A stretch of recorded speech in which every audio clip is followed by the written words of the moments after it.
တွေ့နေတဲ့အိုးဟာရွှဲနေတဲ့စလောင်းအဖုံးနဲ့ပဲပေါင်းဖက်လို့ရပြီးအနားညီသောအိုးဟာကောင်းမွန်တဲ့အဖုံးနဲ့ပဲထက်တူကြသည်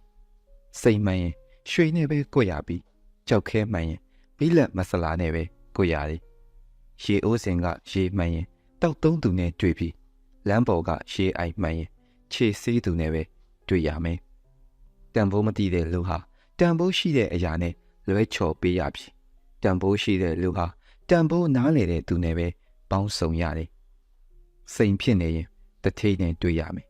ကြောက်ခဲဖြစ်နေရင်ပယံသမားပဲတွေ့ရမယ်ရှင်းချက်တည်ငြိမ်အောင်မြင်သူဖြစ်ဖို့လိုအပ်လာရင်လောကဓာတ်ကလူလိန်တွေနဲ့တော့တွေ့ပေးလိရှိပါတယ်ထိုလူတွေကိုလွမ်းစရာမလိုသလိုတက်မှတ်စရာလည်းမလိုဘူးဘာလို့ဆိုကိုယ်ဇက်လိုက်ဖြစ်ရဖို့တွန်းပို့ပေးတဲ့ဇက်ပို့တွေပါ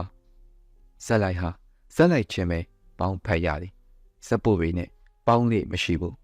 ဒါကြောင့်ဘဝရဲ့ကြုံခဲ့ရသမျှဇက်ပို့တွေကိုကျေးဇူးတင်ပါကိုယ်တိုင်လည်းတန်ဖိုးရှိအောင်နေပါ